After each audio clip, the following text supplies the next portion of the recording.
بسم الله الرحمن الرحيم. اللهم لك الحمد حتى ترضى ولك الحمد إذا رضيت ولك الحمد بعد الرضا. اللهم صل وسلم على حبيبنا محمد. اللهم ردنا إليك ردا جميلا. اللهم اقبلنا وتقبل منا. Faites les louanges d'Allah subhanahu wa ta'ala. Ne dors pas et ne clique pas pour passer directement au sujet. Il n'a aucun intérêt le sujet. La seule chose qui tient, c'est le monothéisme. Croire en Allah subhanahu wa ta'ala, l'unicité d'Allah subhanahu wa ta'ala, tawhid, muraqabatullahi fi jami'il a'mal. Dans ta pensée, pense à Allah. Ne fais pas le mal, même dans ta pensée. Entraîne-toi à faire le bien, même dans l'intention, avant même de passer à l'acte. Muraqabatullah, le fait de se sentir surveillé seconde par seconde par Allah subhanahu wa ta'ala, que Allah nous regarde. L'excellence, l'ihsan, un côté extrêmement négligé par la grande majorité des musulmans d'aujourd'hui, c'est qu'ils se sont contentés de l'islam, point. Ils ont oublié l'iman, mais ils ont oublié catégoriquement, définitivement. Niyat, ça tu ne le trouves pas malheureusement. L'ihsan, le degré le plus élevé de toute la foi musulmane, c'est vraiment le summum du summum. C'est quoi? Un ta'bud Allah ka'annaka tarahu, fa in lam takun tarahu fa innahu yaraka. C'est que tu adores Allah. L'ihsan, c'est ça. C'est que tu adores Allah comme si tu le vois. Et si tu ne le vois pas, sache que lui, il te voit. Extrêmement important. Fais très très attention, mon frère, ma soeur. Le tawhid, muraqabatullahi fi jami'il a'mal.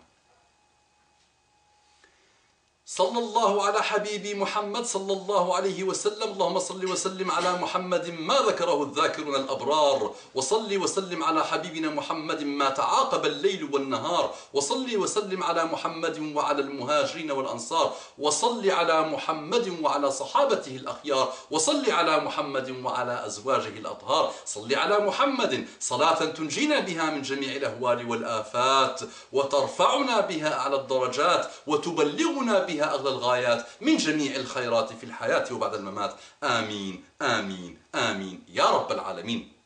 Salam alaikum wa rahmatullahi wa barakatuh. Belle déclaration de paix, d'amour, de respect, de tolérance, d'argumentaire basé sur la tolérance, le non-mépris et le respect.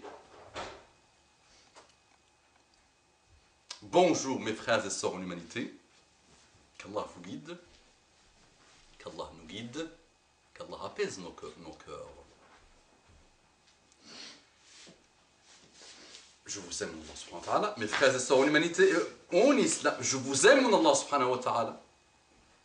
Je vous veux du bien. Je me fais le rappel et j'essaie de vous le faire. Parce que notre religion nous demande, s'il vous plaît, s'il vous plaît, s'il vous plaît, ouvrez vos cœurs, prenez les décisions et les mesures qui s'imposent pour changer radicalement votre vie, pour quitter le mal, pour aller vers le bien. Le bien, c'est quoi? Ibadatullahi fil ard. Dans tous les domaines, nous devons être les meilleurs. Dans tous les domaines, nous devons récupérer les choses qui ont fait notre force. C'est quoi? C'est le retour vers Allah subhanahu wa ta'ala. Et là, on sera les leaders du monde vers le bien, comme on l'a fait pendant 1000 ans. Nous avons changé le cours de l'histoire humaine pendant 1000 ans, quand on était en réconciliation avec Allah subhanahu wa ta'ala. Nous avons malheureusement démissionné du monde, nous avons laissé le monde aux francs-maçons et aux sionistes et aux forces sataniques et satanistes depuis plus ou moins 5 siècles. 1492, nous avons quitté l'Espagne après 8 siècles dans l'Espagne où elle atteint l'apogée de la civilisation et du bonheur. Nous devons retourner à ce qui a fait la force des musulmans pour installer le bien et pas pour le pouvoir. Et surtout pour exécuter à la lettre ce que Allah a demandé dans sa sagesse ultime de nous. Qu'est-ce qu'il nous demande, Allah subhanahu wa ta'ala? De l'adorer dans tout ce qu'on fait. Adorer Allah subhanahu wa ta'ala au travail, adorer Allah subhanahu wa ta'ala à la maison, adorer Allah subhanahu wa ta'ala dans ta relation avec l'autre, adorer Allah subhanahu wa ta'ala avec ta relation avec ton ennemi, adorer Allah subhanahu wa ta'ala avec ta relation avec ton ami, adorer Allah subhanahu wa ta'ala dans tous les domaines de la vie. Qu'est-ce que dit notre rabbin là? Un rabbin israélien met en garde contre la propagation de l'islam. Donc il dit, ce rabbin, le nombre de personnes touchés dans le monde par la foi islamique a considérablement augmenté de par le passé, et les pays occidentaux ont donné le feu vert à la propagation de l'islam, a affirmé un rabbin israélien sur un site internet israélien. Okay. Le rabbin Yacoub Madan a exprimé, lui qui parle, la crainte grandissante des Israéliens à l'égard de l'extension de l'islam dans le monde et le désir grandissant de beaucoup de gens à embrasser cette religion. Mettons en garde contre l'influence accrue de l'islam, ce qui, pour lui, constitue une menace pour la culture occidentale, appelant à prévenir cette propagation. Il a noté comment que les gens sont facilement attirés par l'islam à cause de sa richesse, ce qui représente une grave menace pour le christianisme. Ajoutons, même l'Amérique est menacée en raison de l'émancipation de la religion islamique. Le rabbin a insisté sur la nécessité pour l'entité sioniste d'accorder à ce sujet une grande importance, non pas dans le cadre de la défense des droits de l'homme, mais en raison du danger couru pour cette entité. Deux points, la décadence morale de plus en plus accrue dans la société israélienne. Et oui, le rabbin, avec toute la force médiatique que vous avez, messieurs, dames, les sionistes, avec toute la force financière totale, avec tous les moyens des francs-maçons, des sionistes, des évangélistes, des gens du mal, des gens qui ont lancé ce qu'on appelle la mondialisation malheureuse, la mondialisation de tout finalement, pour que l'humain soit un consommateur de maladies totales, de perversité, de dérive. On veut un seul moule qui adore Shaitan, qui adore les pas de Shaitan, qui n'a aucune morale, l'immoralisation totale de l'humanité, avec tous les moyens que vous avez lancés. Et Shaitan avec vous, lui-même, en personne, avec sa progéniture. Malgré tout ça, ça n'a pas marché.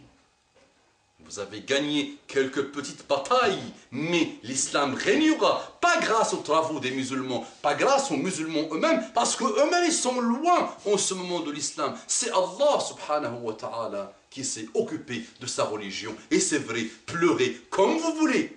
Parce que si vous ne voulez pas la guider, je vous parle en défi comme ça, mais si vous voulez la guider, soyez les bienvenus dans l'islam, votre unique porte de salut. Quoi que vous faites, c'est vrai, on le remarque.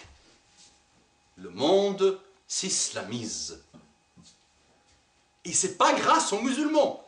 Croyez-moi, les musulmans, vous les connaissez. Vous avez pu les manipuler. Vous avez pu détruire des générations et des générations de jeunesse musulmane. Vous avez des moyens mais phénoménaux. Les évangélistes, par année, ça date des années 90 en plus, 200 milliards par an, les moyens financiers qu'ils utilisaient pour détruire et pour évangéliser. Mais peu de gens suivent ces bêtises, peu de gens suivent ces mensonges, peu de gens suivent ces perversités intellectuelles, parce qu'ils veulent travestir le monde, nos amis évangélistes, sionistes. Alors, ils manquent de foi, malheureusement. Et ils utilisent des moyens sataniques, de mensonges, pour dévier. Mais malgré ça, ça n'a pas marché. Parce que Allah veille sur sa religion, qui a commencé par une seule personne, Muhammad sallallahu alayhi wa sallam, et qui est aujourd'hui 1,6 milliard. Et si les musulmans se réveillent, rapidos amigos, très rapide. Là, toutes les statistiques, l'ONU elle-même l'a dit, le rapport de l'ONU l'a dit, une étude américaine l'a dit. Dans 30 à 50 ans, la moitié de la terre sera musulmane. Si je pouvais faire des youyou, je l'aurais fait, mais je dis quoi? Je dis Allahu Akbar. Allahu Akbar kabira, walhamdulillahi kathira, wa subhanallahi bukratan wa asila. C'est Allah qui s'est occupé de cette religion, malgré la faiblesse des musulmans. Et imaginons si les musulmans se réveillent, si la jeunesse musulmane se réveille, si elle se rend compte de ce que Allah lui demande et pourquoi il est créé sur terre, les amis sionistes, vous allez devoir préparer vos Kleenex pour pleurer. Sinon, rupture de stock de Kleenex, revenez vers Allah subhanahu wa ta'ala, revenez vers la guidée. أقول قولي هذا واستغفر الله واستغفر لكم فرحمة اللهم صل وسلم على حبيبنا محمد.